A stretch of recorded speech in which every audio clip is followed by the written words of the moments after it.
All right, what is up, you guys? I am back with a review of the 1991 edition of SummerSlam.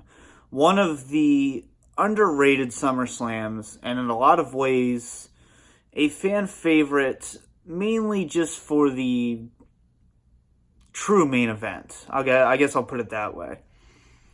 But this pay-per-view is mainly known for two things. The match made in heaven, and of course, Ultimate Warrior standing up Vince McMahon for money, and then getting fired after the match backstage. And we wouldn't see him again until 92, at WrestleMania 8. But let's get into the undercard quick. Not too much to talk about when it comes to the undercard. You had some good storylines going into this, and, great roster, obviously. But we had the British Bulldog, Ricky Steamboat, and the Texas Tornado defeating Power and Glory and the Warlord. Not a bad match. Went 10 minutes and 43 seconds. So, good way to open SummerSlam. Really kind of set the tone for the rest of the night. And then we saw Bret the Hitman Hart, one of my personal favorites, versus Mr. Perfect for the Intercontinental Championship. This went 18 minutes and 4 seconds. If anything, you could have either made this the co-main event or the opener. I think just a fucking powerful, badass match like this should either set the tone for the night or, go before the main event. I just feel like the placement of this was kind of strange at the time, but this match is phenomenal. If you have not seen Bret Hart versus Mr. Perfect at SummerSlam 91, do yourself a favor and do this. Bret Hart defeated Mr. Perfect by submission, and like I said, this went 18 minutes, so you got a good build, nice slow burn wrestling match, and then of course you had the submission. And this is one of those Intercontinental Championship matches that you could say is an all-time great. And then we had the Natural Disasters defeating the Bushwhackers in 6 minutes. It's just kind of there. We have Virgil defeating Ted DiBiase for a 13-minute match. And say what you want about Virgil. It's kind of mixed to a lot of fans. He's one of those talents. I never hated him, but I never could get invested in his character personally.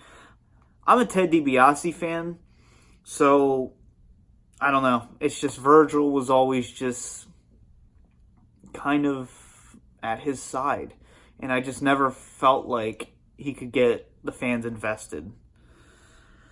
And then we had Big Boss Man defeating the Mountie in the Jailhouse match. If you're going to watch anything from this pay-per-view, this is one of the things you need to watch. It sounds awful, but this is gold. This is a highlight of the night. It's just, go watch it.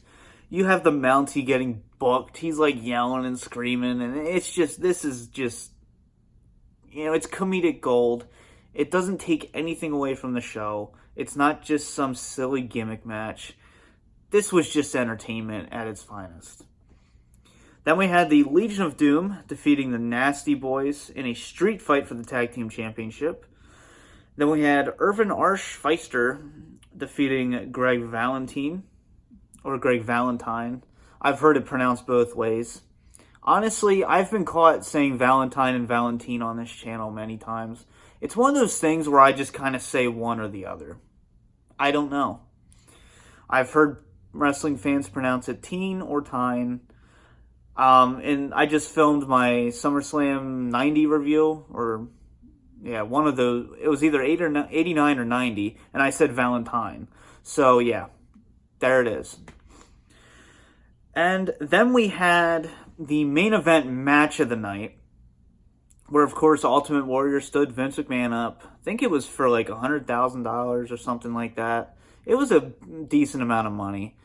The letter is out there. You can definitely look it up. But, Ultimate Warrior teamed up with Hulk Hogan. And then they faced Colonel Mustafa, Sergeant Slaughter, and General Adnan. This was a handicap match, and Sid Justice was the special guest referee. So it's just like, I don't know. Does anyone actually remember this match other than Ultimate Warrior standing Vince up? This match was okay. It's nothing special. And it's definitely not one of your big main events of SummerSlam. Um, who knows what this was building towards? Because at the time, they probably didn't know Ric Flair was going to be involved in the WWF. So maybe they were setting up Hulk Hogan and Ultimate Warrior again, which is a rematch I would have liked to have seen for WrestleMania 8. That would have been cool. Or even, probably not Survivor Series, but probably WrestleMania. Who knows? You wouldn't have this match for no reason. So, it could have been a cool dynamic, but this is just one of those main events that's just not memorable. And it's more just the urban legends behind it that are well known. And then we had the true main event of SummerSlam 1991, the match made in heaven. This is storytelling. Miss Elizabeth and Macho Man having their on-screen wedding. Obviously, they were already married. And then, you had the Macho King gimmick with Sensational Sherry for a while. And then at WrestleMania 7, you had Ultimate Warrior and Macho King in the retirement match, which Macho King lost. And then, he's basically dumped by Sherry Martel. And then Miss Elizabeth jumped the guardrail.